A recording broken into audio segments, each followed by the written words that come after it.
Amit. I'm your host, and we are back with another fabulous guest.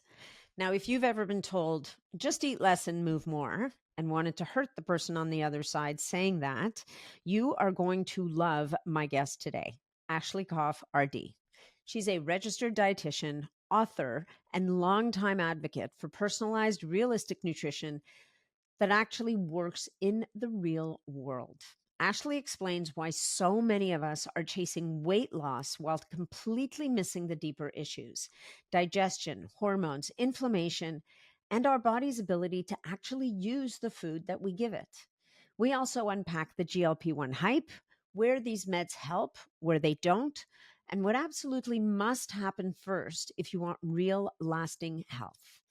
This episode is brought to you by Primadine, by Bioptimizers, and by Just Thrive, all with beautiful offers just for you with the listeners. You've got to take a moment to check the show notes below for all the details. And enjoy the show. Ashley Koff, welcome to the show. It is such a pleasure to meet you and to have you here today. Oh, thank you so much. I'm such a big fan. So this is I really appreciate it. Well, I'm a big fan right back at this stage of the game, because when I saw your book and I saw the title, I was like, oh, what does that mean? You know, and I mean, your best shot. So does that mean that we all need a shot, or does that mean, and as I got into the book, it took me about 2 minutes of reading your book going, oh, I like her. So yay! Yeah, no, I mean, there's a nuance I want to bring into the conversation right out of the gate. Great. That I think will resonate for you. And we talk a lot about weight loss. And I'm at this point starting to really think about, we need to talk about building. Yeah. What are we building? Mm-hmm. And if we build the right things, the weight will get displaced. Mm-hmm. It'll get moved out, the excess weight, the fat. Yeah. Because it's not about weight. If we're heavy in muscle and bone, we're in good shape. Well, I'll tell you that in 2004, I stood at Cedars-Sinai and told everybody there that we needed to rename. And they were like, what? And I was like, yeah, we shouldn't call this weight loss surgery. We should call it health gain surgery. And everybody was like, and I'm a marketer. And I was like, okay, I know that doesn't quite land, but still, we're in that space. And it's just, every problem in our society, I'm willing to literally, is tied to this idea of weight loss, that we have put this idea of, if you just lost weight, here's what weight loss, here's how you do weight loss, here's what you take for weight loss, here's what you don't do for weight loss, all of that stuff. And we, starting with me, my own story, and personally, I was always had a weight problem, but I was never, ever deemed having a health problem. And I was on antibiotics every single month in certain years. You too, right? We're just like, are you kidding me? And then I was on birth control for heavy periods. And then I had a stint of Accutane for my skin, and you're like, I had health problems. I had to go off it because my liver enzymes, went out, and you're like, you turn and you look at that and you're like, if somebody, and I also will say that by being told that I didn't have a health problem, I developed a mental health problem, mental health problem was how I perceived myself, and, and just really the negative self-talk and even the poor choices, that I made. So thank goodness we are in the weight health era. We're here. I'm staking the claim. I was like, it's not weight or health. It's not weight loss. And to your point, it is about building. We are here to build healthy, resilient bodies at every age. Yeah. Yeah. I love that. I feel like we should stand up and cheer at this point. Yeah. No, because, like all the things you talked about, the antibiotic exposure, all those issues that lead to an accumulation of adipose tissue. Mm-hmm. And yet here we are just obsessed about you losing the fat and taking no care of the damage that's led to this situation. Well, you've even made it smarter by saying losing the fat. I mean, most people just lose weight. Like when when you see reports on, and I see this all the time on Twitter and other places, LinkedIn, all of these studies that are coming out on like all the new medications, the GLP-1 agonists, and now the ones that are non-peptide, et cetera. And it's like, this one's better because they lose more weight. This one, they lose weight faster. They lose weight. They lose this. I'm like, literally, they're so tired of me. I wish there was a way to automate it. I respond back. I'm like, could you tell me if the weight was from fat or from muscle? Could you tell me if there's a benefit to faster weight loss? Could you tell me if their digestion is in a worse case or in a better case? You know, and I'm just like, hey, studies, like wake up call. Like it's 2026 at this point. We no longer want to hear about that you like are high-fiving us for weight loss. And by the way, that is not at all to dismiss that somebody who has excess fat or inappropriately allocating fat as visceral fat, that is a huge health signal for us to decode, you know, but it's not one for us to just, you know, celebrate a loss. Yeah. No, 100%. And so we're here to talk about health. Yeah. Bottom line. Done. So I want to back up a little bit because you started, your start was in the big brand marketing world. So what the heck happened? I mean, you know, because you should be out there marketing Doritos or something. Totally. Been there, done that. All right. Well, and for those of you that are listening to me and not seeing me, I have like big curly hair. It maybe has a little bit of blonde in there. That's fake. You know, it's a brownish curly hair. And growing up, when I had my belly, so first I looked like a cross between, I would say like looked and acted like a cross between Shirley Temple and Spanky from Little Rascals. Like I was bold and brash and fun and, you know, a little bit of a performer and all of that. But I decided with my belly that, and I didn't just decide it, society informed me that it would be much better if I had long, straight blonde hair. And also if I was tall and thin. And so I started watching that TV show, Who's the Boss? And I decided I really wanted to be Angela Bauer. And she worked in advertising. And so did my grandfather and others. And right. So, and I just became obsessed with, and I think I'm really good at, you know, as a young entrepreneur, I can sell anyone on anything. So that was my path. My path was to go sell, if you know anything about sports and especially college sports, I actually sold advertising at UNC for Duke. Like, I mean, what I would just go into places where it was like, you know, I mean, pretty much other than Ohio State and Michigan, I don't think there are many rivalries that, you know, rival those. So I loved selling stuff. And I was like, okay, I can do this. And I went to work in advertising and my client was Kellogg's. And my first assignment was Raisin Bran Crunch. We were trying to modernize Raisin Bran. And Kellogg's had paid millions and millions of dollars to this guy who basically gave a 4-slide presentation that said the morning is really stressful. And what people want is they want to feel like they're getting more energy in the morning and less stress, right? And so for Raisin Bran Crunch, we also realized they wanted it to be crunchy, not soggy, but everything else was like, okay. So we figured out that if we could actually legally say that our cereal provides you more morning energy, that was going to be the platform for us. And guess what? Legally, we could. And I actually, this is when I first met dietitians, because our cereal had more sugar than any other sugar. Now, keep in mind, Raisin Bran Crunch, like there were sweets, there were sugared cereals out there. We didn't fall into that. We fell into it. We were American Heart Health Association approved because of our fiber in there, right? Because of the raisins. So, but because we had sugar on our flakes, on our raisins, and then the natural sugar in the raisins, we had more. So we were able to say that. So very early on, I learned how to, you know, how we market that. And the other part about marketing that I think has led to our total demise in our brains today is we also said, we are going to not just sell you sugared cereal on a commercial that you're watching. We started something called 360 total branding. And the idea was from the moment that you wake up, literally the moment you wake up in the morning, we want you thinking about our brand at every point. So we're like, okay, billboards outside. When you get into the grocery store, there's that. Like now on our phones, now, like, I mean, and this whole idea of let's come at you with marketing messages all the time. And that has led us to a really, really big problem in terms of infobesity today. You know, we are so much of the messaging that we're taking in is information that is marketing messages under the guise of being educational, you know, on that part. So I did my did my deal with the devil for sure on that part. Yeah. I think when I sold outdoor advertising, my first client was Wrigley's. Yeah, there you go. Yeah, exactly. So, yeah, if you haven't sold sugar, like exactly. Like, you know, I never sold cigarettes. That was a line, but you know, I may as well have if I'm selling sugared cereals. Yeah. Yep. Well, and Raisin Bran was that thing, right? It's wholesome because there's raisins and there's bran.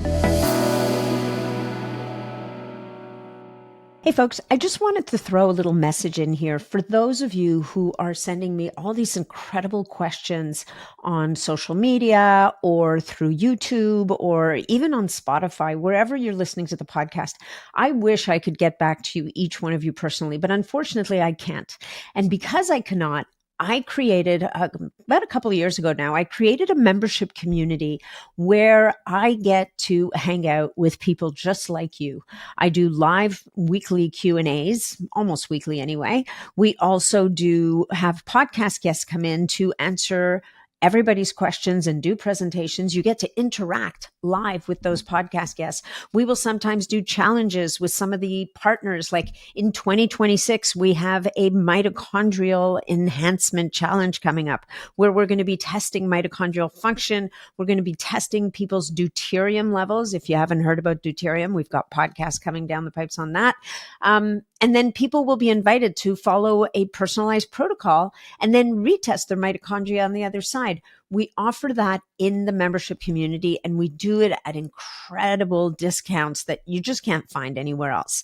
So if you're interested in hanging out with me and other like-minded people, which actually happen to include some pretty awesome practitioners and even some previous podcast guests who've come and joined the community, then I invite you to check it out on my website, natnidham.com/the-longevity-community, or just go to natnidham.com and look for the longevity community tab at the top of the page. Click on that and see if this is right for you. I would love to see you there. And we could make 2026 our best year ever together. So once again, that's natnidham.com. Just look for the longevity community tab at the top of the page. Now let's get back to the show. What was the moment when you are like, oh my God, the way we're talking about food? I mean, never mind the moment that I'm selling people poison. I need to change my ways. Yes. But there probably was that moment. Yeah. And then the moment where you realized we're crushing people with information and we are doing anything but empowering them. Yeah, I would say there's probably 3 or 4 pivotal ones, and I tell my whole story in the book, hopefully in an entertaining way. So I won't go through all of that. But her book's really entertaining, guys. You can hear it from her voice now. Yes. Needless to say, after 8, like being chubby was no longer cool or cute, and I was teased for being fat, and so I really started to. I was good at everything else that I tried, so I'm like, I'm going to be good at losing weight, and I just wasn't, and so I tried every diet under the sun, and lucky for me, just kidding, very sarcastic, there was a new diet or a new program, in exponential numbers every year. And so in terms of trying all of those, I tried things healthfully, and then I tried things really unhealthfully, in terms of college and after that time period. And there was a fateful event for me in New York where I had gone and had basically gone through everything that I thought could work. And then I met someone, and she was a healer, and she promised me that a goat's milk cleanse, if I just did goat's milk for 7 days and drank 40 ounces of it, that I would heal the worm that was making me fat inside of me. And I went for it. And it sounds like I'm a lunatic. And by the way, that is lunatic. And I think that was my rock bottom. Maybe I still, wonder, but I read that in your book. Yeah, it was tough. Milk. You can think you're crazy, that I went to do that. But, when you've tried everything, one of the biggest myths in this whole weight space is that people who have a belly or who are in a larger body are non-compliant with dieting. Are you kidding? We have tried everything. The things that I have tried, including going and getting private lessons with Michio Kushi to learn to be a macrobiotic vegan. I was so far ahead of my time in certain things, and all this other. Anyway, when it didn't work for me, I did what every 20-year-old who was a non-dairy, does at that point in time. And I went into a bar and I just got drunk. I got really drunk. And in that bar, while I was drunk, telling the story, deciding that I was going to be I said this to myself, I'm just going to, if I'm fat, I may as well be a stand-up comedian, which was kind of my debate of what I wanted to be in life. And I'm like, I'm going to do that because I can be successful and my weight won't matter. And while I'm doing that, this guy walks up to me and he says, I'm just wondering if you ever took antibiotics. And I was like, okay, that's the weirdest pickup line I've ever heard in my life. And I was dying. And I was like, and I'm so funny. I was like, are you kidding? I was born in the 80s. I freebase them. I'm born in the 70s. I freebase them. And he turned to me. It turns out he was an early days integrative gastroenterologist. And so he said, I take your insurance. Why don't you come see me? We had a conversation. And he said to me at that moment in time, it's not what you're eating or you're not eating. It's that your body doesn't have what it needs to run better. He's like, you have a broken system and we have to fix it. That was my first point. So that was when I realized that digestion, I was starting to connect the dots between weight and health. So it was like, ooh, digestion and health is important in that. I went on to become a dietitian, and I saw my first bariatric patient in about 2004. And at that moment, I literally was blown away by literally overnight post surgery, that person saying their brain, how they thought about food, and over the course of the next 2 weeks, totally changed. Like not only their blood sugar literally changed overnight, but how their food noise, for lack of, and their cravings and their appetite. And the doctor kind of flippantly said to me, oh, when we do this surgery, we change their incretin hormones. And I'm like we didn't have Google back then. I was like, what's an incretin hormone? None of us were taught that, by the way. None of us were taught that. Mm-hmm. And that was my first introduction to GLP-1. And so at that moment in time, I was like, wait a second. I was just like, you cannot wait. You are telling me that weight health hormones, I now call them weight health hormones, GLP-1, GIP, PYY, CCK, they live in the lining of your digestive tract. They're regulated, that their ability to work is dependent on, at minimum, optimal digestive health. And here's how they work in the body. And I was like, wait a second. So I went about, while pharma went about creating GLP-1 agonists, because liraglutide was sort of being invented at that time period. I was like obsessed with these hormones and going like, if I optimize people's digestive health, and then if I start to work on their vagus nerve and I work on these others, I can actually optimize weight health. Because prior to that, we had only thought about starting with insulin, if I was looking at blood sugar, or starting with how can I fake your ghrelin until you make it, Mm-hmm. What could I do? And I was like, there are hormones that actually regulate appetite, satiety. What we went on to learn is that they regulate hydration. They regulate, blood sugar. We now know they're on the receptor sites, are on the heart muscle, in the endothelial tissue, the lining of our, So now we're like, hold on a second. They're as prolific in the body as it can come. And most of us today have suboptimally functioning because they're also designed like a motion detector. So they were designed for a pre-industrialized body where they stay on for 2 to 5 minutes, and that's all that was needed, on that part. Mm-hmm. So those were my big wake up moments. And then so I started working with patients on liraglutide, one of the first agonists that they only used on a daily basis. When I saw, diabetic patient came to me, they're like, I'm on this thing, liraglutide, what do you think? And, I just we didn't see the weight side of things, but we saw, some really good benefits of it. And I was the one that, everything else that we were doing, we were seeing the weight side of it. And so when these medications started coming about, people just kept asking me, they're like, what, Ashley, are you pro or are you against them? I said, well, wait, they're biosimilar hormone replacement. They're a peptide hormone. Our body makes them. Why am I I think we just have to understand how to use them and understand when something's biosimilar versus bioidentical. There are very significant considerations for us to understand. And here the big one is, if something's designed to stay on for 2 to 5 minutes and it now stays on 24 hours for 7 days, we're going to have a difference, on the impact in the body. So long answer to a very specific question, but those were my big aha moments for sure. Yeah, those are big ahas. So you're big into, you've bought into or come into or been thrown into this whole idea of personalizing. Mm. And because, I'm a nutritionist, I'm not a registered dietitian, right. But at the same time, everybody's telling you, look, all everybody needs to do is, and then they give this stream of information. More protein, right? Now, more protein, just more protein, cut the sugar, cut the processed foods, drink more, move more, you'll be fine. Yes. And so at what point did you kind of go, well, back it up? Yeah. This generic information is crushing people. Yeah. We need to personalize. What happened? What made you kind of come to this other than failing? So just we acknowledge that, my own failures, literally, I was like, how can I be on the treadmill, it was a stair climber. My friend at school was on the stair climber with me. I'm like, how can I be on the stair climber as much as she's on and eating less than her? And I'm gaining weight or not losing, so there would just be these moments, right? In that part. I think that when you go into patient care, and this is for me, the beauty of having a conversation conversation with you as a nutritionist or dietitian doesn't matter to me. It's too much of the information today. These people that are saying it are actually ones who have literally never worked with or who have stopped working with actual individuals. And so you can make a statement like, just do this, right? Like you can create materials and say like, oh, be good, eat this, not that. Or, here's, this amount, like in the US, like the really dumb amounts that were our RDA levels, when you look at the RDA for magnesium or now, the DRI. Right. And so I think personalization started off really popping for me when I first moved to LA.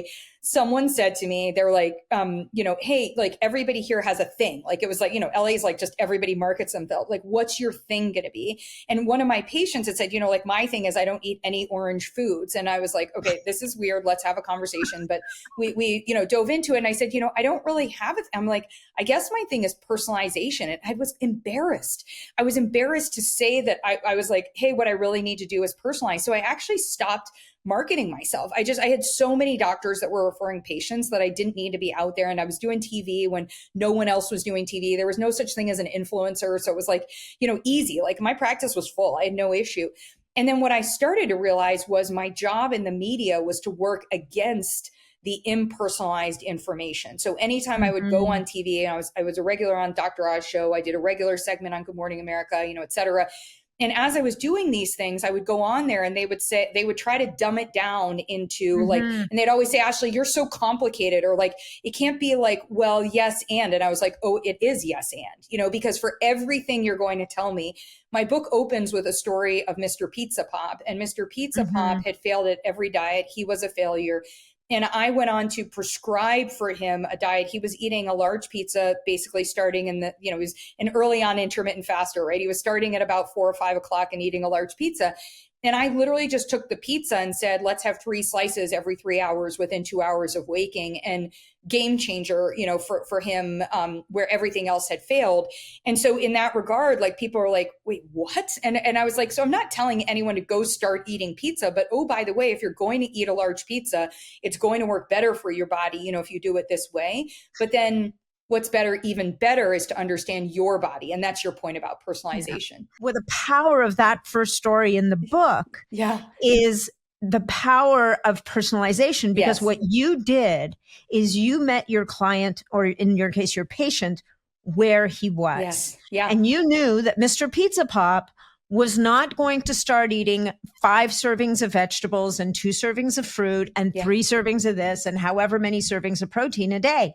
That was not going to be in his wheelhouse. And he was going to fall apart at the seams he wouldn't going to fall apart at the seams. You would have lost him. Yes. Yeah. Right. Well, and instead, I was I was the Hail Mary. I was the last one, right? He was going to die literally. So this individual needed weight loss surgery, so he needed the what I call, but he needed to lose weight, bariatric surgery. Yeah. Right. Yeah. He couldn't get it. Anyway, I just think that's such a powerful story because there's so much embedded in there, right? So for those of you who are scoffing, listening to this going, well, this is garbage. I mean, she's telling us that eating pizza 10 times a day, everybody knows you shouldn't be eating every 3 hours. Everybody knows that pizza is bad for you. Everybody knows. Yes. And consider where the starting point, and that is the power of personalized nutrition. Did you suggest to this man that his most healthful way to proceed in his life was to continue doing this? Probably not, but you had to get him to that surgery so he would live long enough to be able to even think about changing his ways. And my bigger win from that is, I mean, they made so much fun of me because he was drinking diet soda all day. And so I had him stop drinking diet soda. But it's funny now because I said it to him at the time, at the time in my gut, I knew that drinking diet, I was like, we didn't have the data. I didn't have any way to say, I think this isn't better for your microbiome, your oral, your gut microbiome. I think it's amping up your sweet taste buds. I had all these different things. And I said, but in my head, I knew for a bariatric patient, you can't have bubbles after surgery. So I was just like, let's just start a behavior change, in here. They made fun of me, they being the surgeons, all the physicians, all publicly made fun of me in the lunchroom at Cedars, and said, guess what Ashley did with our VIP donor patient? She told him to keep eating pizza and get rid of the diet soda, as everyone in there was pounding, diet soda. And I was like, okay, sorry, I'm embarrassed or whatever. Meanwhile, it was instead of him losing 50 in the 6 weeks, he lost 51. He also went off his diabetes medication, and his gut was in a better shape and, all this other stuff. they sent me 12 boxes of pizza, but of like a Domino's or like not a great pizza. And I was like, he was eating mozza. Like, I want good pizza. But the bigger thing was I made them all publicly apologize to me in the Yeah, lunchroom you at did. the hospital. And I Oh, had yeah. dietitians that were like blown out of their mind. And I was like, I'm like, let me be clear. You know who remembers the Pizza Pop story? All of those surgeons. So like that piece for me was like, yes, they're the pizza diet, but like when you're listening to this and if you've ever been in that space as a disempowered patient where you feel like your doctor is telling you something and you're like, but this doesn't seem to align with like my why or like what feels better for me. Like, can't I be vegan and be pregnant? Yes, absolutely. But just like any human, we have to optimize your body. So let's look Mhm. at that. So I think that's the power of personalization, is it also really empowers an individual to have a relationship with a practitioner that leans into their why and their choices. Yeah. Yeah, I love that. So maybe what we should do, I mean, I've got all these crazy questions on the side here, but what I would like to help the audience understand a little bit is, why did going from eating a large pizza at night, which is an OMAD plan, Yeah. one meal a day, which a Yep. lot of people would say is optimal, Mm-hmm. right? Because there's this whole storyline out there. We were not built to eat 3 meals a day. That's a Mm-hmm. fabrication and blah, blah, blah. And I'm like, yeah, well, maybe. Mm-hmm. Um, to eating a food that is ostensibly not a healthy food Mm-hmm. and multiple times a day, which again, there's another story out there. And frankly, I'm guilty of it too. Mm-hmm. I would say to someone, you should be able to not eat for 4 to 5 hours in between Mm-hmm. meals without killing somebody. Mm-hmm. Mm-hmm. But in this case, you took a suboptimal food and then you took it from one meal a day where he was essentially fasting all day, Mm-hmm. Mm-hmm. and you got him to eat every few hours a little bit of that food. And not only did that help him to stay alive and make it to Mm-hmm. surgery, but it corrected his blood sugar issues. So Mm-hmm. before we get into anything else, do you want to talk a little bit mechanistically about what was Yeah, going on totally. here? And it's actually what the playbook that's outlined in here. And I borrowed the pizza. So there's an analogy for pizza. The analogy that I use in the book for pizza, the playbook, my recommendation for you, the protocol I help you, that you going through the book can develop, is the crust is digestion and hydration. The sauce is better nutrition. The cheese are lifestyle choices. And then the toppings are the toppings, and that they get all the attention, right? Supplements, medications, surgery, that kind of thing. So what I will start with is, none of this worked in the way that I did. One of the questions that nobody had asked him, and this is like a constant, what I asked was, what's going on with your digestion? And I kind of knew, because he was on medication, he was on a proton pump inhibitor, he was on some other Yeah. stuff. So I was like, okay, your digestion's a mess. So we added a probiotic, we added glutamine, and I think at the time it was acidophilus. We may have had bifidobacteria, I hope, but I don't remember the timing. We added glutamine, and I added magnesium to help, because he said if I don't do these other things, I don't poop at night. And so I was, I don't poop the next day. So we added that. So number one, foundationally, we took care, we did that. And we didn't have the type of electrolyte supplements that we had then. Mhm. But I do believe that shifting from the diet soda to something that was water based was helpful for him, because we were supporting a better hydration, and we were having him have water with the pizza. The other thing about the pizza was it was great quality pizza. So I want to be clear, one of the pillars of better nutrition is quality. Yes, quantity matters. We're going to talk about timing. Nutrient balance, when you look at a pizza, you're kind of in a realm of some protein, some fat, some Yeah. carbohydrate. We've got some vegetable, we do have some, and again, depending on the quality. So this place in LA it was amazing quality pizza. He actually, he liked to put some oregano. I think it was, I can't remember. It was like rosemary, oregano, but he's like some spices on top, whatever. Which are good. So Yeah. when I look at this, I was like, okay, yeah, I don't have him eating a salad, but you know what? His digestion wouldn't have tolerated a salad at that. Like, there were so many other pieces. He wasn't going to go grocery shopping. There was no delivery, even at that time period. He was so embarrassed. He wasn't going to use his assistant for this. By the way, I also have to be clear. This is one of the most successful entertainment executives. Like, we all know them. We all know their movies. We all know, all of these pieces. So the fact that he was such a failure in this one area of his life, and he was just like me, he tried to laugh it off. He'd be like, I'm the sloth, I stay at home, I do all my meeting, all this other stuff. And I was like, hey, let's stop this. Like, we are no longer, we're judging things in a different way. You're not a failure. These things have failed you. And, we started to work on that.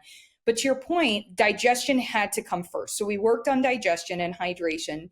And when we came into nutrition, I was looking at, okay, he's not a hot mess. He's not killing it. He's not bad on quality. And especially if he got rid of the diet soda, I'm like, you're doing great on quality. The quantity at one time was overwhelming and already irritated digestive system and blood sugar and all of that stuff.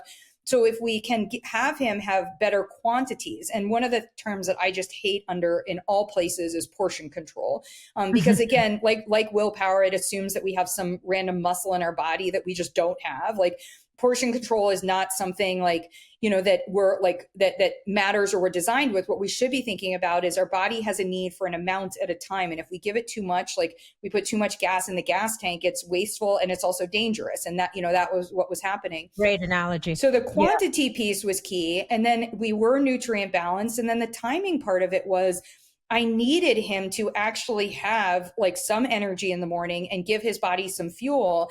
And I honestly, when we started this, thought we would do this for maybe like 3 or 4 weeks and then we would move on to something, and but we were in a short window. And I was like, if you already have a whole system where you're getting the pizza, it's going to be there. I'm like, you have 3 slices in the morning. I asked him, I said, will you eat this? He's like, yeah, it's delicious. I'll wake up, I'll eat it. I don't have any problem. And we went through that. And also, he had zero hope. He was like me post goat's milk cleanse. Like he'd given everything away. So when I went to that doctor, I was like, as if you think you can help me. Like I'm just here to basically like on my insurance's dime, like laugh because there's no way you're going to have something new. He was with me. He's like, I get it. You're the Hail Mary they threw in. They want to make sure they get another building built next year, or whatever. And so he didn't believe me. And I was like, that's great. Like low expectations or no expectation were perfect. So he went through and he did this. And what was crazy to me was within 2 days, he's like, I literally feel better than I've like felt in a long time. And it wasn't like, there's nothing about this. It's not like he went and like started exercising or any of that. But for someone who literally had spent all of his day, like just sitting in a chair, like he was like, I was getting up and moving, like the act of getting up to go get the pizza, like do these other things. So that's like kind of how we built on these pieces. And look, we're splitting hairs in a society if we talk about, is it right to eat every 3 hours or 4 to 5 hours, on that part, right? Pre-perimenopause, I probably could have gone 4, maybe even 4.5 hours and still been nice to somebody if I'd fueled myself properly, whatever.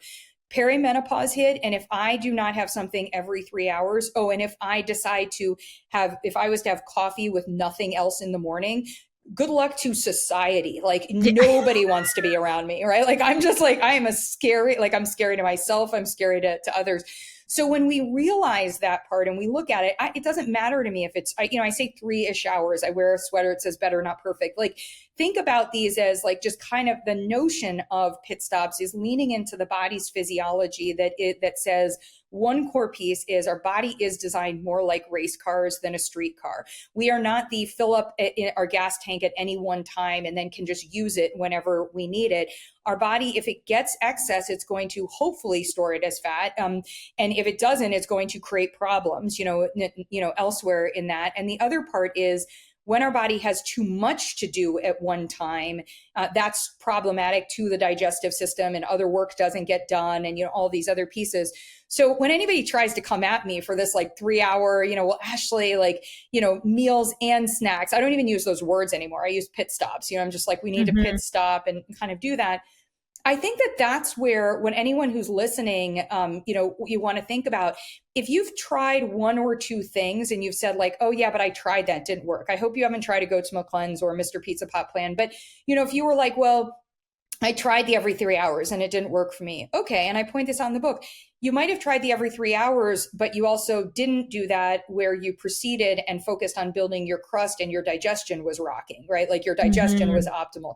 Or maybe you tried the every 3 hours, but you also didn't have something that was delicious to you. Or you also didn't have something where it was nutrient balanced, or you also didn't. So I think it's the ands and ands and ands that us nutritionists are taught to look at, I don't know how many people you see it like for me, like every day where somebody is like, literally, they're like, here's my food and here's my supplements. And I was like, can we please talk about total nutrition? Like what are, when we look at it, what I'm understanding is how much total calcium are you getting or how much total magnesium are you getting, and it includes fortifications.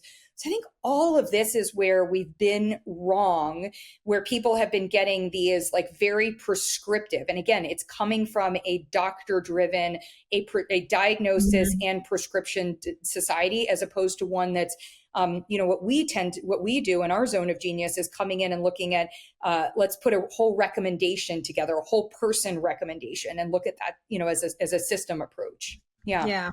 Well, and I love the crust idea, the starting with digestion. You're just never going to go wrong, Right. even not fixing the food. And I, for me, when I haven't been seeing clients in a while, but when I was seeing clients, everybody believes that they're on a healthy diet. Most people do. You get a couple of people who are like, look, I ate crap. And you get those people.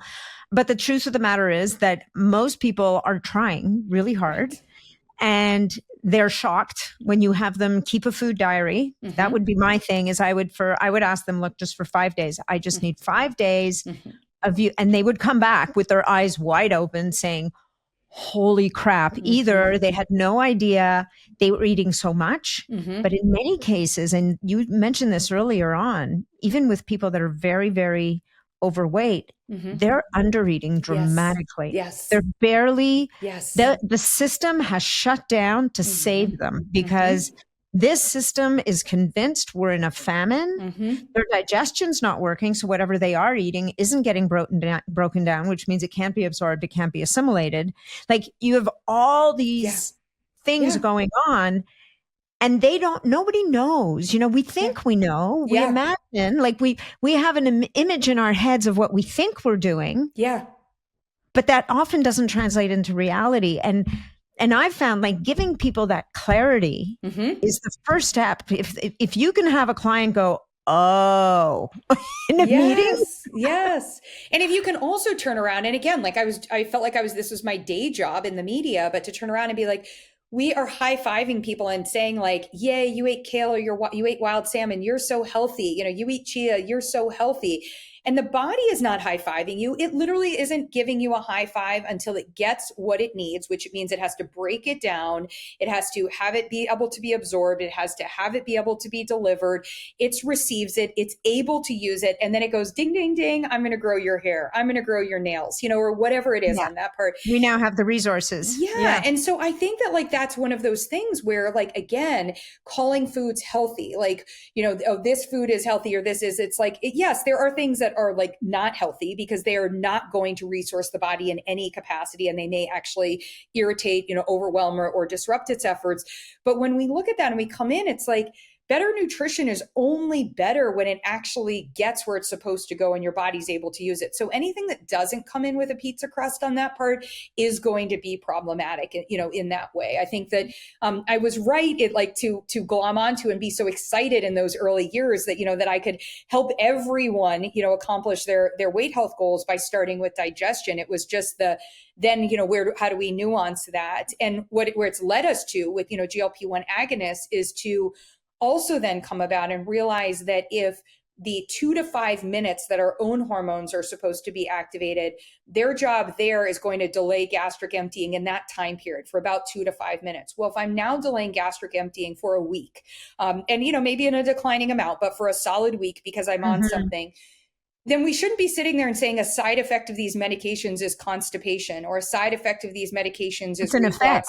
It's a medication working exactly as intended. We need to be careful with dose, but also recognize that it's going to exacerbate. It might create in some people, but it's definitely going to exacerbate anything underlying. So if you were already constipated at some times in the month or ongoing, if you already had reflux, if you already had, if you're on a proton pump inhibitor, for goodness sakes, don't do more protein. Like let's fix the underlying issue, right? Because we're going to leave you in a worse space, with the medications. And this blame of the medication then it's just become ridiculous in that place. Well, and this is why I was so excited for this conversation, because you have this position of A, these medications are phenomenal, and B, we don't necessarily need them. And here's how and why. Yeah. So let's talk a little bit about that, because what I love, one of the many things I loved about the book was it's this whole everything you may, like you're saying, look, a GLP-1 could be the thing for you. Mm-hmm. It may be the thing that you need, but guess what? If we just slap a GLP-1 on top of crappy digestion, poor nutrition, bad hormones, acid reflux, all the things you just said, Yeah. you might get smaller, but you're sure as hell not going to get any healthier. And that's Yeah. where we're seeing the fallout of everybody saying, well, look, this person, they lost all their muscle and their bones turned into like dust. Yeah. And now they're worse off, so can we just and I kind of think we back have a up a little great, bit? and we have a great a great understanding of this if we look at diabetes. So I'm going to come in on another one because I really want people to take away that the medications, the set that we're talking about today, semaglutide, tirzepatide, that's the only, or liraglutide originally, that's the only ones I want us to reference for a moment. They're biosimilar hormone replacement therapy. So let's just look at let's think of this. If you are a type 1 diabetic, we know that your body doesn't make insulin. So you will die unless you have insulin. And so we thank goodness, we have synthetic bioidentical. So that's different, but we have a synthetic hormone replacement. So for that individual, they need it. They need it for the rest of their life. But they also eat and live their life to manage it. And there are some caveats. There are some people that are, using other things. Like I just want to, but for the most part, for the broad strokes, this is what we're talking about. Then we have type 2 diabetics, and some type 2 diabetics actually do need insulin. And some type 2 diabetics use other medications, and some type 2 diabetics manage or even resolve their diabetes using diet, lifestyle, and basically being able to figure out how to optimally resource the body, right? This is the exact same thing that is at play here with our weight health. And when I went in and I looked at suboptimal function and I figured out how we can actually assess the function of these hormones, because remember, they only stay on for 2 to 5 minutes. We cannot do that with a lab test. So I created a clinical assessment. It's in the book. It is a lot, but you can go through it, or you can go through it with a clinician and do that part. And when we look at that, some people, their function is completely dysfunctional. So suboptimal has dysfunctional, delayed, or suppressed. And if it's dysfunctional, I don't know that we have the ability today to actually find out, do you just not make any of this hormone? But if it's so dysfunctional for you and your body's whole system, the whole ecosystem is demonstrating such suboptimal function, that we come in and we use this and we say, you know what, right now, let me start with a weight health hormone replacement for you, because it is going to help you make all those other choices, just like we do with insulin with a diabetic. But we also then talk to you about, hey, I'd rather that instead of apple juice, you eat the apple, or I'd rather that you don't have unprotected carbs and you have your apple with almond butter, and we start to do the teaching, and the stuff that maybe they even knew before, but didn't feel like it was possible. We're able to do or that. It wasn't working. It wasn't working, right? Because it wasn't working. It wasn't right? working Because on that part. That's right. you That's didn't right. have it to begin with. Like you That's don't, right. if you're lacking the GLP-1 functionality in your Yes. body right out of the gate, that is part of the nothing is working problem. That's exactly. And there's a genetic component. There's the, like me, you're on antibiotics. There are all these other, pieces. In delayed, it might be that your body's producing them, and it may be like a little bit of two things. It could be, having a motion detector in a world where there's a stampede running in front of your motion detector is just makes it difficult. Having a world where I don't have access to some of this, to things that help me be healthier. Living in a body where I have, a lot of earned trauma and my vagus nerve function, and some of these other pieces. So there may be reasons that there's a delay here. And in that person, maybe a lower amount, maybe starting on the agonist with a lower amount, or maybe using a supplement like, an Amerisate or something where it's giving us, a little bit higher amount of maybe that's where we're going to be on that part. And for the person where it's suppressed, meaning that yours is operational, but your other choices are dampening, I'm not sleeping, or I'm drinking alcohol, or I'm doing other things. And I'm not, able to let my hormones, or I'm eating food that's not delicious to me, whatever it is. In that person, I might say, I don't think you need this, and what I will say is I'm so happy for the medication, because those that are in the dysfunctional space right now they are not dysfunctional, they're hormones are suboptimally dysfunctional, that might be as much as 25% of the population. Okay, but we still have another 60 or 70% of the population that is in the delayed and in the suppressed.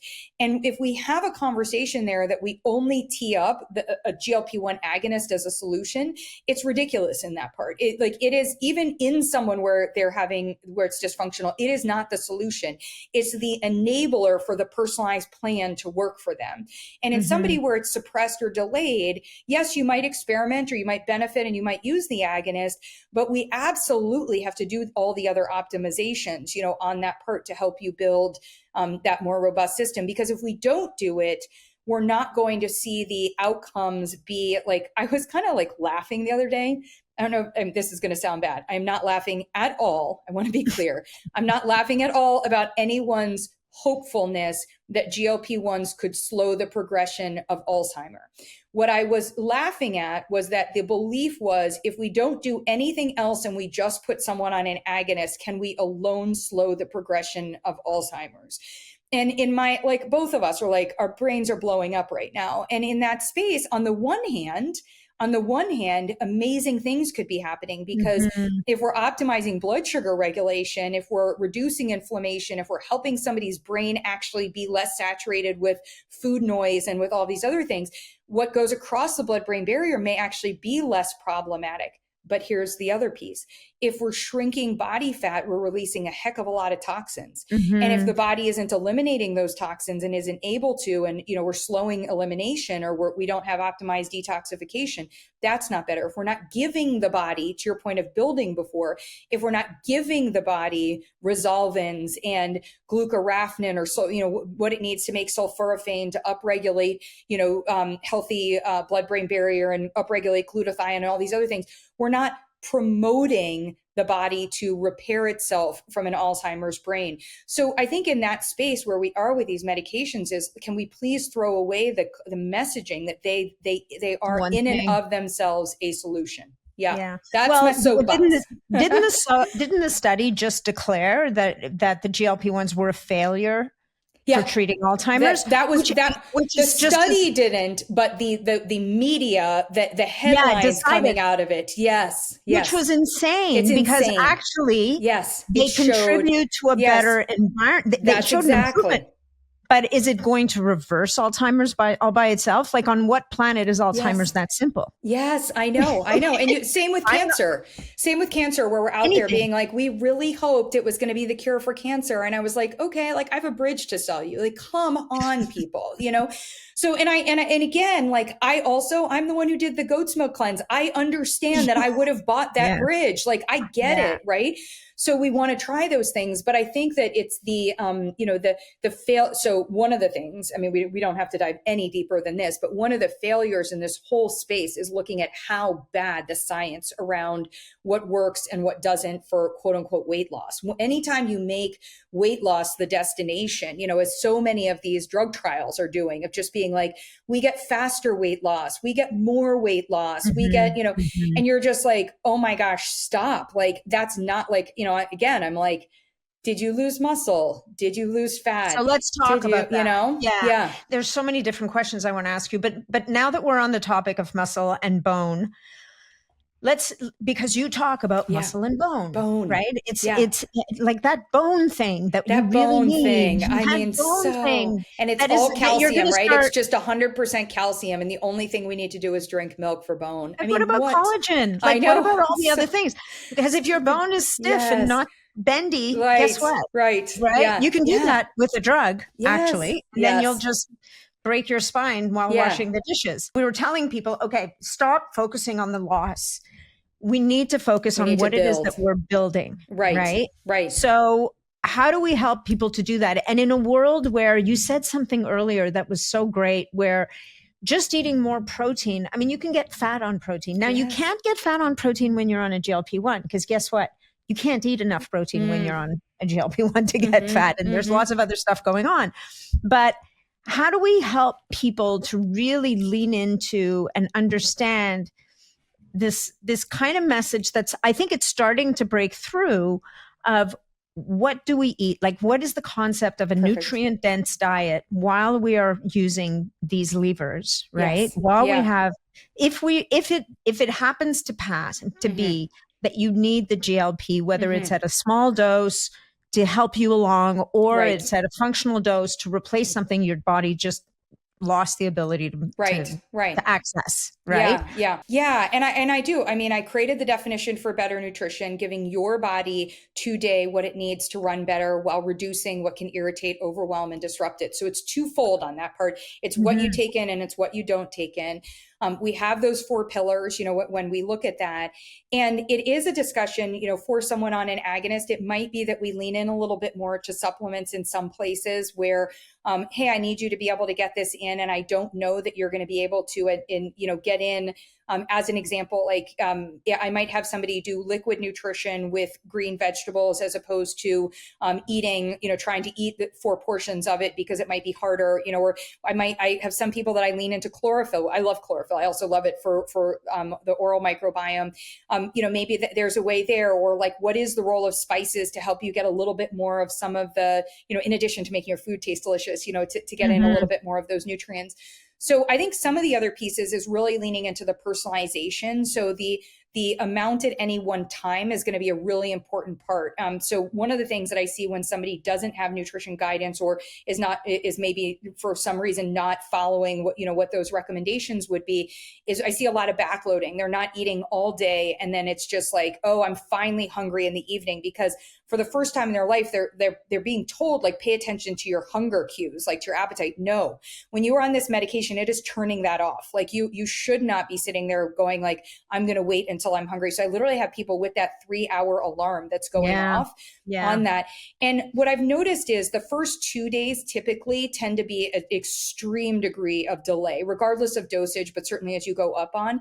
So those first 2 days, and also depending on whether or not you're strength training, where you are in your cycle, am I getting on an airplane, like anything else, they may not be the days that you lean into more fiber on that part. They may be the days where we don't do your fiber supplement that day, or we don't do, something that's more fibrous, or we, again, do liquid nutrition, something that's easier on the digestion, because digestion is more slowed, on that part. And then as the week goes on, we may start to lean in more to, making sure that we've got the fiber. But again, fiber at every eating occasion or every one of these pit stops, and not looking at it and saying, oh, I get my fiber in it, I take 30 grams at dinner. Like, no, it's really about A giving the lot. body the Yeah. amounts that, that it can use.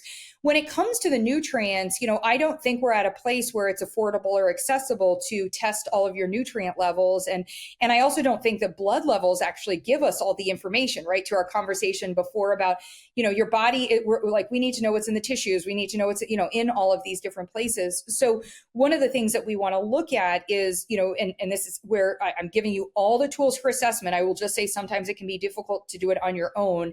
That's why I made human coaches, and we have the option for people to see clinicians available with the book. Like, anyone who has the book can opt in, ask a coach a question on that part.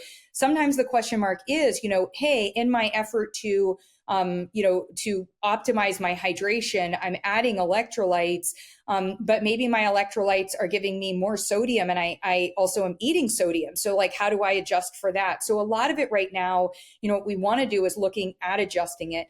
But here's one that I think gets no attention as we talk about nutrients and needs so much attention. I give you a quiz in there. It's one of the first quizzes presented. It's a test, a little experiment. It's called the Delicious to Me, or the Delicious to Me Right Now test. And I want you, when you take a bite or a sip, I want you to stop and actually just rank on a scale of 1 to 10, with 1 is the worst tasting, or maybe 0 is the worst tasting food I've ever had, and 10 would be the best. Like, I could write a sonnet about it. For me, it's stracciatella gelato in Venice, or equally the sardines and the gnocchi there. I remember the meal. Like, it's just like, that's my 10, right?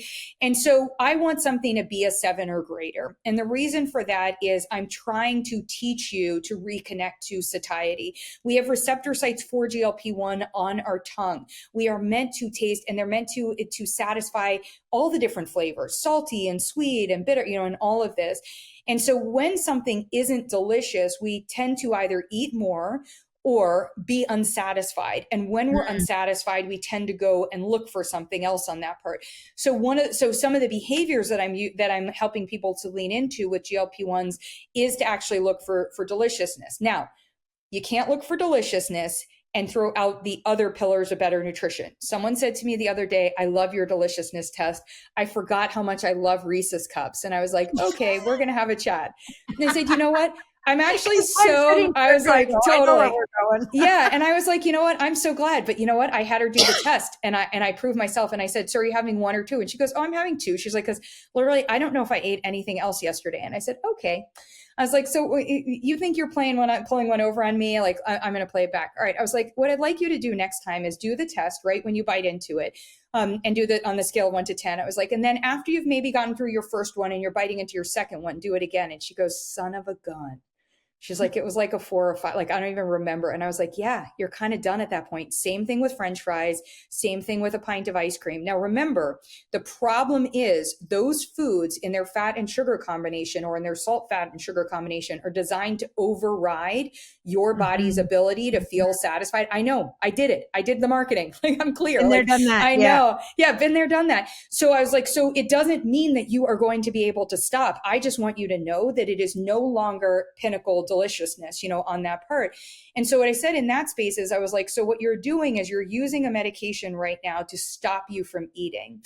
You have tried, and we went back because we talked about her history. I was like, remember what happened last time you stopped eating? Your hair fell out, your hormones, your thyroid went nuts, your hormones tanked, you struggled with your fertility. Like, I was like, your skin looked bad. I was like, if you like, that's what's going to happen with the medication. We've already seen that picture. And she's like, I know. It was a really bad day. Here's all that stuff. And I said, okay, what I'm hearing from you, and I sent her over to our coach and I said, is we need a plan for what to make available for you that will be delicious for you to have with you or for you to have at home. And when you hit that 3-hour, pit stop. And sometimes if it's not delicious when you're on the medication and we just need to get something in, then at that point, I'm okay with it. Like, I don't, maybe if you have a protein drink and it's not delicious to you in the moment, but you feel full because you're like, that's all that I could have. That's okay. Just try to lean into, the next one. So what we're doing here and what you're hearing is this is personalization in action, but anyone, the impersonalized or the mass part of it can take away. It still comes back to the pillars. You still have to look at quantity, quality, nutrient balance, timing, on that part. We still have to optimize digestion, and we have to recognize when digestion might be more challenged and lean into, choices on that part. And then as it relates to nutrients, things like vitamin D and vitamin K, and these other ones, we may need for a time period or ongoing to be more foundationally supportive to prevent gaps or to address gaps with supplements on that part. Yeah. Yeah. I think at this stage of the game, I did an experiment this summer where I pretty much stopped all my supplements. Yeah. And I did a test, a very, one of these tests it's a big money test, but what it looks like is all the downstream metabolites of all those nutrients we're trying to get through our food. I was a disaster. And the doctor, and I did this on an interview, so people may have already heard this interview. And the doctor's laughing and goes, look at that, Nat, the longevity expert. You're tanking, dude. Yes. You have no glutathione. Your NAD's in the toilet, all these things. And he said, so here's the news, when you're over 60, maybe there's some supplementation that's kind of foundational that may not have been foundational in your 20s and your 30s. Yes. So I do think we need to stop demonizing supplementation and start understanding what's needed for the person. And it may be that you need more than you think. Yeah. It may be that you're doing the wrong things for you. And when it comes to when you're using GLP-1s, I think most people, most of the time, are going to need some supplements because they just can't get it from the food. I will flat out say, if you are on a GLP-1 agonist and you're not on glutamine, and I know everybody loves creatine, and I can say amazing things about creatine, so let me just start there. But you have proven my point. If you're on an agonist and it's working for you, you've proven my point that your hormones were suboptimally functioning. They're in the lining of your digestive tract. Now, I'm not telling you have to have massive amounts of glutamine, but I don't think and I know they call glutamine conditionally essential, and it's I'm like, okay, the conditions that you are in, it is essential for you right It needs now. it. Yeah, yeah. We need that. And so, and there are a couple of those. It's like, you need polyphenols. We've got to feed your Akkermansia. Like there are just certain things that, we come in and it's like, this is so important. But I love what you said there. And I wish I just want to double click on it and share it for the world on that part. You did an experiment and you had evidence. So you were like, it was a time stamped. I'm going to go off of my supplements. I'm going to keep eating the way that I do. And I'm going to test this and I'm going to be able to see this. And that's the kind of that's the part of biohacking that I really align with and feel like is so great. And the part that I don't align with is then getting on a podcast and listening to a biohacker and deciding to do what the biohacker did. I'm like, without doing the experiment, I was like, people, like now I'm blaming you, the person, not the podcaster. But I think that, when one of the things that, I'm obviously with my book coming out at the start of the year, I've been saying, people are like, oh, what would you tell someone who's making a New Year's resolution? I will be blunt. New Year's resolutions are dumb. Like anything other than a SMART goal is going to be a problem for you. It has to be specific. It has to be measurable, actionable, relevant, and time bound. And, we have to come in on that part and then look at it again. And, in the States, our modern healthcare is anything but smart. It's the get an annual physical, go in and see someone and next year, just hope that your blood sugar is a little bit better. Or maybe a month before, do some things to try to cheat the blood test. Come on, we're better than that. Yeah. No, 100%. So let me ask you a couple of specific questions here. Digestive enzymes, because we keep talking about digestion. We keep talking about optimizing digestion. Okay, great. But how do we do that? We can't think. I mean, most people are coming in with bad digestion. Yeah. And the GLP-1 is going to make it worse. Particularly. I mean, Ozempic, please don't sue me for this. But Ozempic in particular really slows down gastric emptying. For whatever reason, tirzepatide's not as bad. Probably because of the dual incretin thing. But I'm the only practitioner I know who has patients I'm always taking patients off tirzepatide and putting them on semaglutide. I have people that have the worst times than others. I mean, it's just been crazy, on that part. So we see it, but I hear you. Okay. So digestive enzymes differentiated from proteolytic and, on that part. So their sole purpose that the body creates them, starting with our saliva and creates them to break down food into usable nutrients, which makes it then be better absorbed, et cetera, on that part. So I like to call them their personal assistant for the digestive tract. So are they an agent to help us with this, when we're on it? Absolutely. One of the things that will happen because, I'm being on the medications, I have people who will have dry mouth. I also have people who are mouth breathers. I also have people who are newly using Invisalign. I have people like all these different things, where it's not, it's all that other stuff. But with reflux, it can dry things out. So if you have less saliva or if that it's less with the salivary amylase, we're going to not be breaking those down. I think strategically they can be great. I'll tell you where I think they're a fabulous agent. They are great for if anyone's on a proton pump inhibitor or as you're trying to increase your intake in particular of protein. So if I've said to you, hey, Nat, I saw in your breakfast, I think we're you're maybe at about 6 or 7 grams of protein, at dinner, you're killing it. You're doing 50. I might want to pull back a little bit on dinner and I might want to increase breakfast on that part. As I go to increase breakfast, I'm probably going to have you use a digestive enzyme there. And there are really unique digestive enzymes too. There's obviously the sort of foundational, when we look at amylase and proteases and stuff, but there are some that are also really demonstrating their ability to help with protein, with breaking down protein, et cetera. One of the things I think is a problem though, excuse me, I'm going to just take a sip of my chlorophyll water too. Yeah. When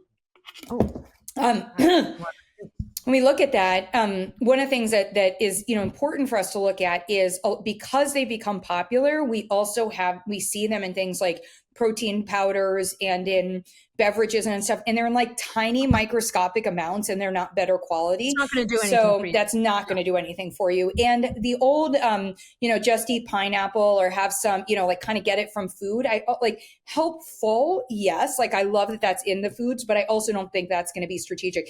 And then the other one, absolutely. If you are getting on a plane or if you are, anything where you're stressing your, maybe after a workout, high stress, that kind of thing, anything that's going to already put the body in a disadvantage, on top of the agonist, in a disadvantage, or even if you're not on an agonist, use that there, because that's where your body could really use that personal assistant. I like that. Yeah. Yeah. Yeah. No, I think digestive enzymes are a big deal. Mm-hmm. I wanted to say earlier when you were talking about the person who's new to the GLP-1 and now all of a sudden doesn't eat until the end of the day, Mm-hmm. I think for them also, if we think about it, it's this sudden release. It's a Mm-hmm. freedom, Mm-hmm. right? Yeah. They've gone from having a voice in their head every Yeah. minute of every hour of every day going, well, what are we going to have now? I just saw an apple in the fridge. I think we Yeah. should have another apple or a chocolate bar or a protein pie, Yeah. whatever it is, right? And all of a sudden the voice is quiet and they're free to go about their Yeah. days. Yeah. And it's really an interesting thing. Like you walk by because Starbucks and you're like, wait, I actually don't want that. Like, and I it's don't like need that that. feeling. Yeah. Nah, Yeah. I don't need Yep. it. Mm-hmm. Whereas before it's like, ooh, I get to go Mm-hmm. into Starbucks. Yeah. And so I think that it's important to acknowledge Yes. people's release, because one of Mm-hmm. the things I hear the most from people is, oh, it's almost like they're like, oh my God, the voice in my head finally just shut Yeah. up.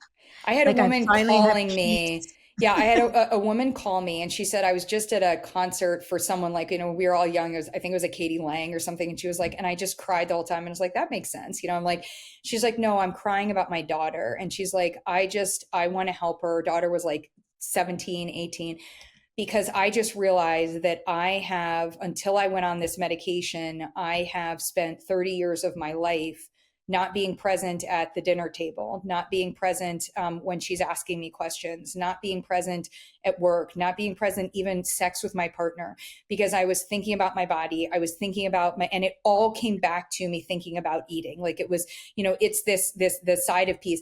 And I was like, yeah, I'm like, and that's where when people, like, again, because of the weight bias that exists out there, there's this thing of like, well, those people that suffer from food noise, are you kidding me? They did a research study that showed that people who were sitting around, when you sit around in front of donuts, are thinking that almost everybody is thinking about the donut, regardless of your body size, right?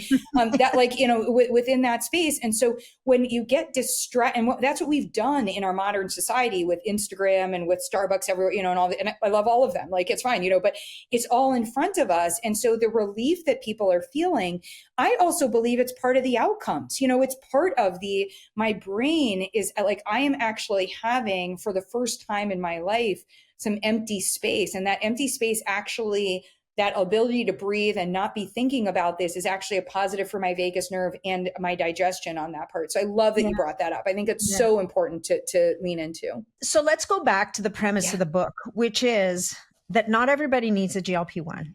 Some people, it can be super helpful. Some people really, you don't need it, because if we fix your microbiome, if we optimize your digestion, if we help you to tweak what you're eating, when you're eating, how you're eating, all the things, and you're able and willing to do that work, that's not to say that the person that uses the GLP-1 is lazy, but if it's not necessary for you, then there's a way, and it works.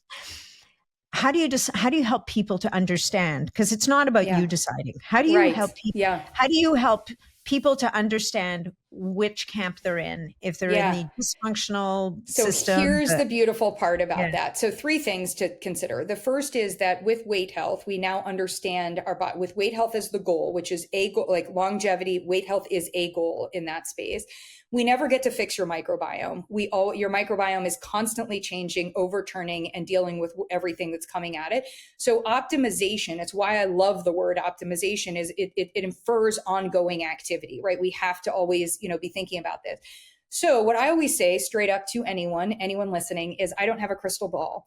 I literally don't know what's going to happen in your life. I don't know. I hope that it's going to all be wonderful things. I don't know if you're going to go through cancer treatment. I don't know if you are going to have a good experience with perimenopause and menopause, or one that is challenging. I don't know if you are an athlete and you are going to end up in the Olympics. Like there are all of these different things. And because of that, I can't make a statement about whether you will ever use as a tool weight health hormone replacement or not. What I can tell you is, shot or not, if you don't do weight health hormone optimization as your foundational approach to your health ongoing, whether you are on a shot or not, you are negatively impacting your longevity. You are keeping yourself from health span. So I think we want to look at it in a different place. I am so excited about the Nobel Prize worthy invention of these agonists, primarily because they are teaching people about the human physiology, where I'm Yeah. able to have a conversation about how your body actually works. Because of that, I now can tell you that, like something like when I say endothelial, you now will know that your blood vessels have this endothelial lining, and in there are these receptors.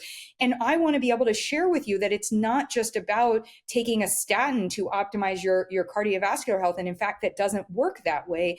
That, plaque accumulation, one of the issues with plaque accumulation is it's going to disrupt the endothelial tissue, which means your GLP-1 receptors are, so all of this stuff, we can have this whole conversation. So what I did do was I created the first ever assessment of weight health hormone function, this clinical tool, and it's 5 parts. It asks you questions about your lived experience. It looks at some labs, not a whole bunch of them, some labs. It invites you to do things like wear a wearable, maybe a continuous glucose monitor, maybe measure heart rate variability, but it allows you to do things like breathing, and looking at your Bolt score. And it allows you to, we need weight composition. So maybe we have a DEXA, a BIA scale, maybe we use, the one that you can now measure with your phone, or maybe we use waist circumference and waist to hip ratio, but it tells you that you have to assess your digestion and your hydration. And when we look at all of that, it maps you to suboptimal or optimal. And then the secondary part is within suboptimal, what type. And somebody said to me, that's so cool, Ashley. I'm so excited. Isn't there an AI version? Because I don't want to do all this. Can't I just enter this information? And I said, the reason I actually want you to do it is you're also going to see where you're suboptimal. It's going to tell you. So if for anyone, if you go through the digestive assessment and your digestion is suboptimal in any capacity, that's where you focus. Like, that's it, even if everything else is great on that part. If you pick up a couple of labs are off, and we also notice that your breathing is off, like that's going to give us, okay, now, hey, let's look at this and say, how are we actually supporting your body's recovery? Or maybe you've been taking more of like an anti-inflammatory approach to your nutrition and to your food choices, but you actually haven't been resolving inflammation. Your body doesn't have those resolvins. It doesn't have the ability to do that. Maybe that's part genetic. Maybe that's part, your nutrition on that part. So let's lean in over there. So we have the ability now, once we've done that, to be able to come in. And then here's the part. Remember, we said optimization. You reassess. So then you reassess, and this is our life's work. Like, that's the work of longevity, means that, one of the pieces, everybody's like, well, I want it. And I was like, okay, do you want to do the work for it? Like you just said, it's like, I want to give up my supplements, or I don't want to pay for this. And, I'm like, hey, if you don't want to do the work of it, okay, but then don't expect the outcome. You know what I mean? There is nobody that is just, I shouldn't say there's nobody. Maybe there's somebody that's gifted with longevity and they're just going to live. But I feel like in modern society, I don't believe that you're going to live healthfully throughout all of that time period. Even if what you were gifted with it, just there's too much coming at us, that is a challenge. There's too many toxins around. I agree with you. And toxins can be physical or mental or whatever the case may be. Yes, exactly. Yeah. Life is just not that great right now. We could keep talking. We could go 4 years later, we decided to stop talking. We've solved it all, Yeah, exactly. But let's do a couple of quickies that I know are pain points for people. Yeah. So let's say someone is using the GLP-1 and they're shrinking and they're going down sizes. How do they tell? Is there a way for them to tell? Ideally, and I don't care, somebody said to me, like, what's the best scale? And I was like, the best scale, like the best exercise is the one you use. We should probably use it once a week. You could probably get away with using it once a month. I think it's a little better if you own it in your own home, because I do think it's smart for you to be able to do it on waking after you've moved your bowels and naked, to give us. But the idea is really repetition. You're trying to reduce as many outliers as possible. So like, how can I do it kind of the same way all the time? And we can tell, and it doesn't matter. It doesn't matter if like it says like 70 pounds or 80 pounds is your starting point, like the accuracy of your amount of muscle. What matters is the trend on that part, just like with a the arrow going up.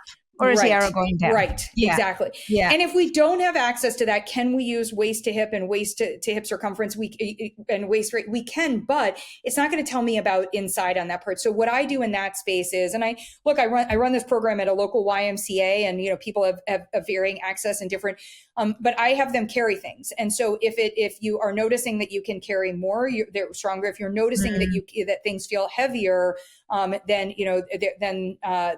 we will, we just do like these are very inaccurate, but they're like at least some assessments. Yeah. Yeah.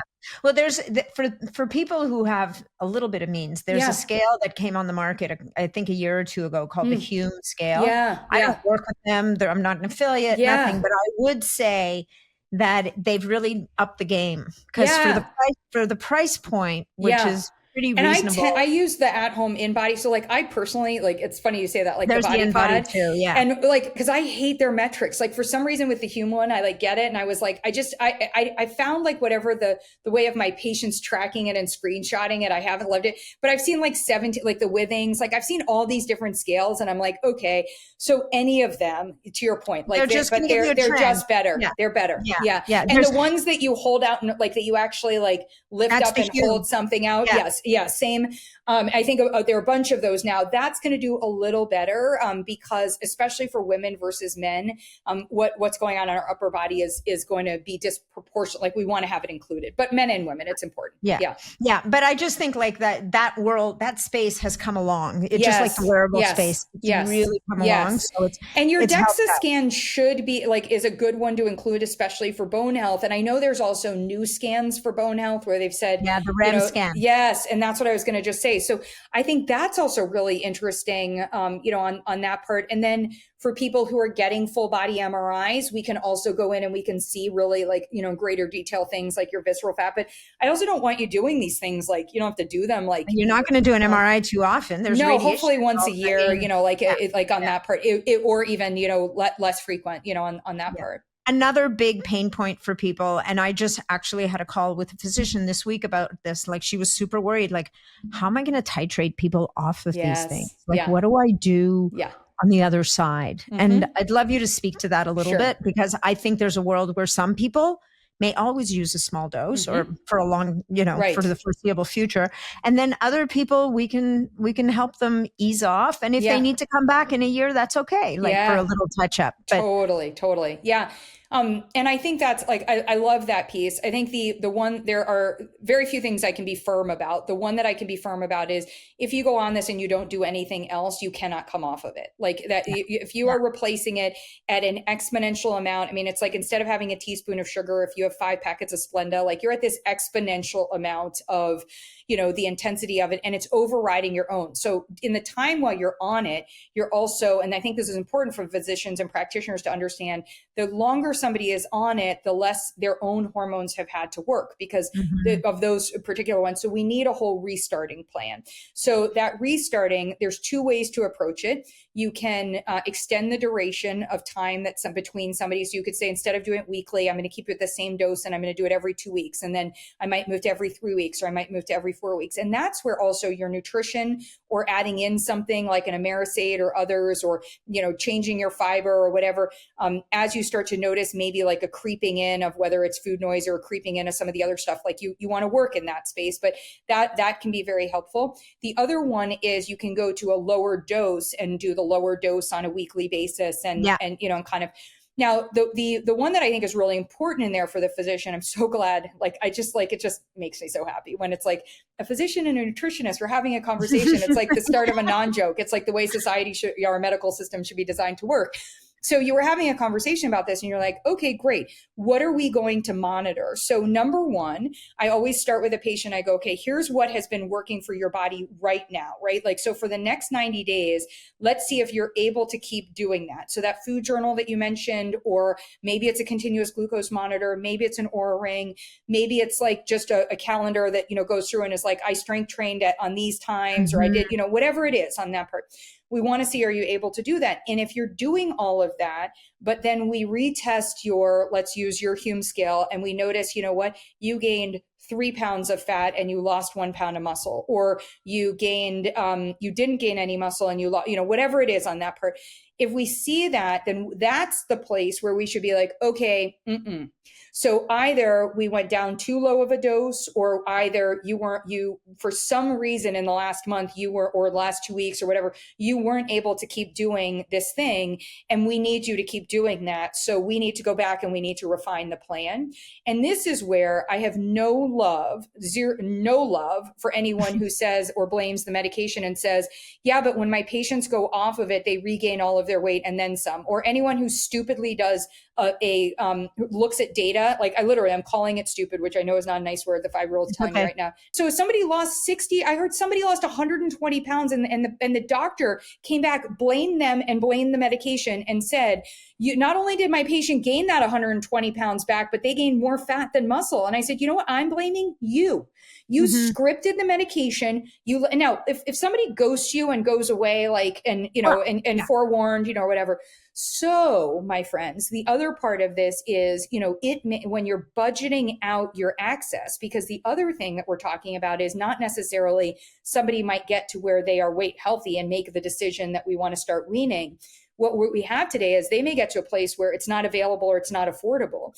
And if we're worried about that in any capacity, we should be having a plan already where we're weaning and we're getting you to, we should always have you on the best dose for you, but what is the best dose for you? And then the final one that I think often doesn't come into the conversation is, what's the best dose of all of your medications at your new weight, at where your weight is? Hopefully somebody has been working with you on your medications and your supplements and changing them as you're going through the process.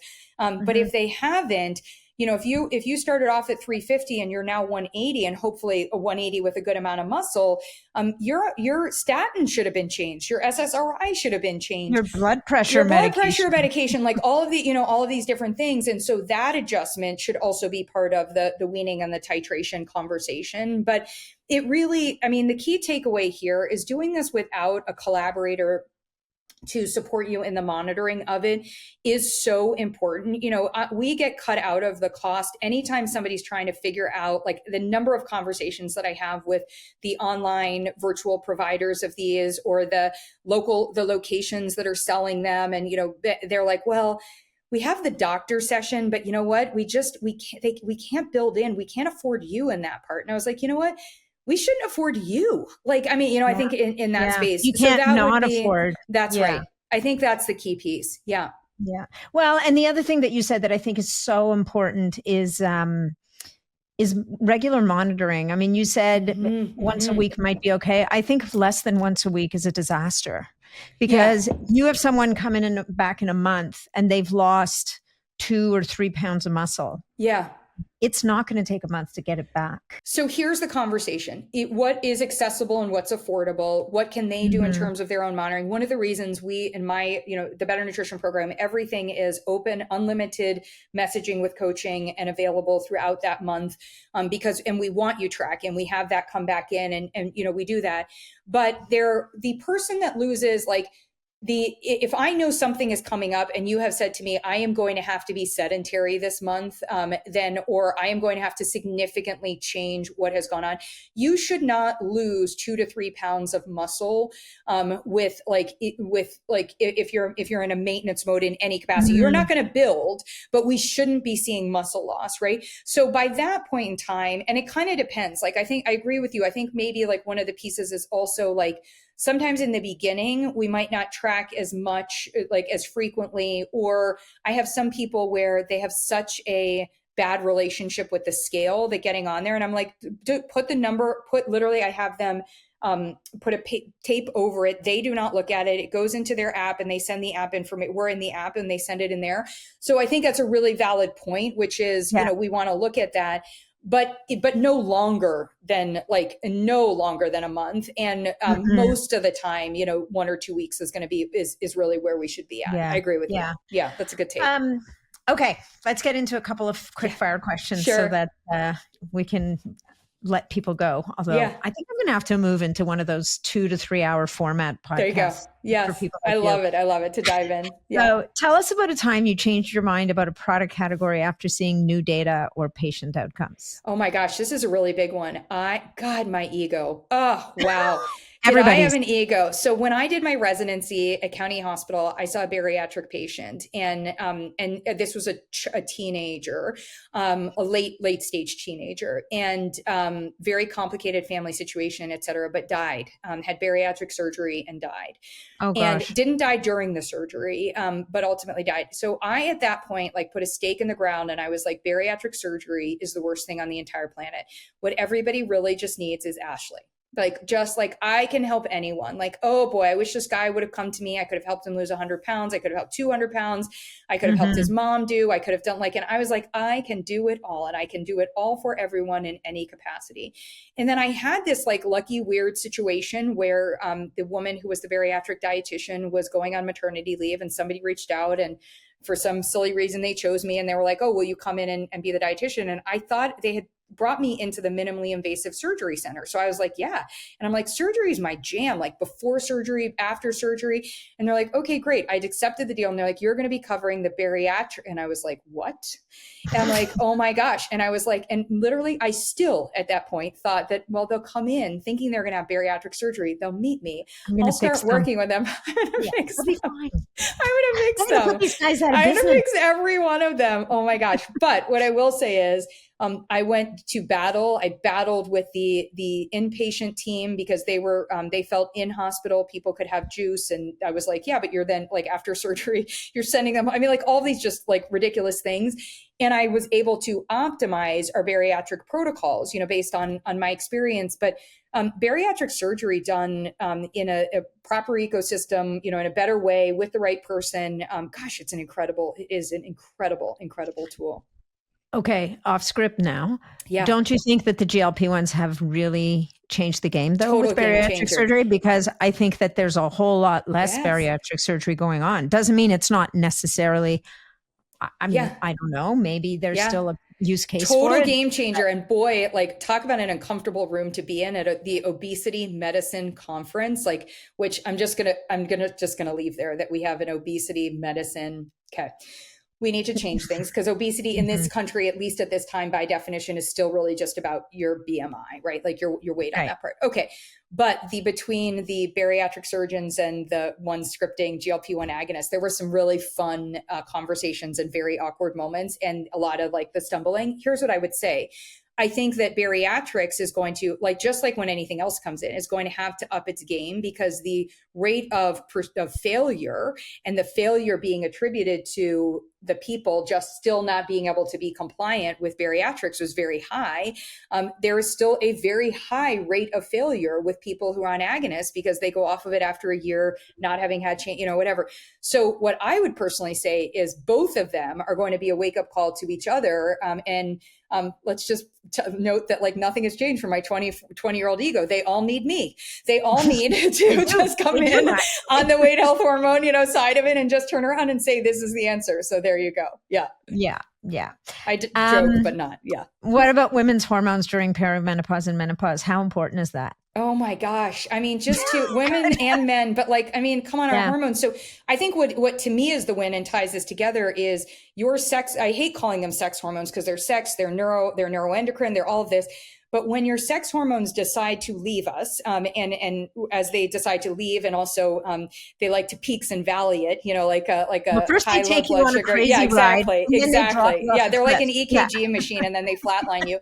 And so, like when they go and they do all of that, they're directly they are interrelated with your weight health hormones. So noting that's such an important time for us to understand that as your hormones are shifting, as your sex hormones are shifting, your weight health hormones are going to be shifting as well. And we see that play out. We see that play out in bone. We see that play out in muscle. We see that play out in fat. We see that play out in cognitive function, hunger, appetite, like et cetera. So we do have to look at that. Hormone replacement therapy needs to be looked at it's all hormone replacement therapy, weight health hormones, sex hormones. One of the big differences, though, is our weight health hormones are peptide hormones. Our sex hormones are steroid hormones. the body cannot eliminate them without them being broken down, converted into a form Mm-hmm. where they're eliminated. So that's our detoxification system. So whereas weight health hormones, if they're shrinking our fat cells, are causing toxins to be liberated that need to be eliminated, what we do need any woman to know, same for men, but we'll just leave it there, any woman to know that if you are using hormone replacement therapy, to reduce your risk of cancer, to reduce your risk of disease, of everything on that part, you need to now make sure that your detoxification system is optimized. And I think that's been the missing from the conversation. I think there's too much of everyone should be on estrogen, testosterone, and progesterone, and there's almost no conversation of, hey, how's your digestion and detoxification prior to that? Because, and quite honestly, with the women's health study that was so bad, that with one of the things that I've always been curious about, if we went back, if we could have, and sliced the data for who was somebody who either genetically had, efficiencies and inefficiencies in their detoxification, or who presented where their detoxification was suboptimal, who there got cancer. And I think we would have a very clear answer in that part. Okay. Rapid fire. Build your stack. One daily protein target you like to set relative to body weight, and your favorite travel proof way to hit it. Okay. So I probably I can never at a pit stop have less than 15 grams of protein. So it's the minimum for me. If I don't, no one likes me. And I, for 13 years, have worked with Perfect Snacks. I love a Perfect bar. I am just such a happy fan. I've just discovered them. Oh my God. I know. I'm sorry too. Cause sometimes sometimes I go through periods where I'm I shouldn't have them in my home. But the other thing that was so crazy cool, just a little bit of a sidebar, my 5-year-old nephew at 4 years old was diagnosed with type 1 diabetes. And we, in the beginning, especially because you're before they can even get the pump and, do all of this, it's so hard because we're trying to dose insulin accordingly. So your packaged food's your savior because you know what's in there and you're doing the mini Perfect bars were we found out were absolutely perfect for his blood sugar. And it was the greatest thing, just to, so that was a second degree of endearment, for me on that part. But yeah, that's what I would say. The Perfect bar. All right. One fiber habit that most effectively nudges GLP-1 and satiety without destroying digestion. Oh, I love that. Oh, and you said fiber because originally I was going to go to green tea on that part. I think, I'm a really big fan of ground flax seeds. I think I'm going to go with that one the most. One of the other reasons is I love the cardiometabolic benefits of it. And we were just talking about detoxification, et cetera, on that part. So I think that, getting that in there is going to be as a form of the fiber that can just be so helpful in that way. I think there are, I have people getting in resistance. So eating a kiwi if you like, or having blackberries. I mean, I can go on and on, but I think I'll hit ground flax seeds. Yeah. Well, one thing I'll say about ground flax though, and that I think is really important is that it spoils really easily. If your ground flax smells like paint thinner, it's gone off. Yes. So keep it in the fridge. Be careful when you buy it. Give it a sniff. If it smells like paint thinner, take it back. Yes. It's just one of my pet peeves. Yeah. That totally. And rancid nut butters drive me nuts. Yeah. Okay. One supplement you stopped recommending as a default and why the evidence changed your mind. Is there one? Oh, one supplement that I stopped and why the evidence.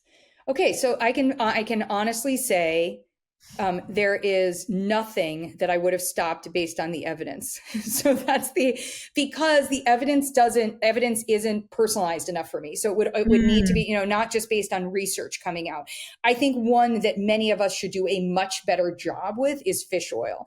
I think there is so much really crappy fish oil. So I could go into on that space. And one that I've added is resolvins, pro-resolving mediators, and as separate from fish oil, when I'm looking at that. But I think we could do better with our fish oil, but I don't think there's anything that I've stopped because of the evidence. Yeah. Yeah. There's a couple of good brands on the fish oil, but definitely it's another one. If you have fishy burps, it's crap. Yes. That's it. Yes. Also your digestion's probably bad, but still usually it's probably crap. One sleep tweak that most improved your patient's next day hunger and training readiness. Well, for me, it was the mouth taping. I think on that part, and I think what I didn't understand, and this is what I've shared with my patients, is that our mouths are like the design of our mouths. So as an example, you'll never believe this because we're like 2 hours in. I want a t-shirt that actually says I was diagnosed with a small mouth, but I was diagnosed with a very small mouth, right? So I was and by the way, that's only structurally, on that part, but I have a normal sized tongue. And so what I wasn't, it's one of the reasons I needed to have dental work, but I didn't actually learn that one of the negatives of that was actually how it was affecting, because it wasn't a snoring thing. It was just a mouth breathing, while you're sleeping. So I think mouth taping has been incredible for me personally. I have to say that it really depends on the patient, because some of my patients, the biggest game changer was the eye mask of putting that on and, on that side. Yeah. Yeah. I also think with mouth taping, the thing that people forget is make sure your nasal passages are open. They have to be. I have my husband wearing a nasal expander. Yeah. And it made all the difference in the world. The man no longer asphyxiates while he's. Oh my gosh. Bless. Yeah. Good. Bless him. All right. Last one. What problem in weight health are you most obsessed with solving in the next 12 months? And how will you measure success? Oh, I think the problem is that we aren't in weight health, like that we're like teetering on the side of it. So I will measure with success if next year at this time, everyone has and in our weight health and how we're doing weight health and, hey, Ashley, what can I do for weight health? So I think in that, and I suppose with that, the other one will be for people to understand that GLP-1 is not a medication, that it is a weight health hormone, it's a replacement hormone. It's like okay. I was going to launch into another thing, and I'm not going to. We're closing this podcast. Ashley, this has been beyond a pleasure. Thank you for your time and taking the time. Thank you for writing this book. Thank you. When can people expect it? I'm not sure when we're going to drop the episode, but it'll be right around then. So tell people where they can find you. Where can they find the book? Where can they find all the things? Should be January 6th, everywhere where books are sold. Make sure when you get the book to click on the QR code that's in there. Or if you buy it early, head over to the Better Nutrition program where it says Ashley's book. We have so many bonuses, but one of the key bonuses is a 30-day how to do this program that's curated that you can go through with it. So I just think that's so highly valuable. And then you can find me, I think, anywhere that my name is, although somebody said to me the other day, you got to be careful because now there are these deep fakes and whatever. And I was like, I can't even acknowledge that. So find my name, find the Better Nutrition. So Ashley Koff approved, the Better Nutrition program. If it's talking about basketball or dogs, it's definitely me. And then maybe if you see something about the book, then it's probably me as well on that part. Yeah. Thank you. Thank you. This was great. Thank you so much. Thank you.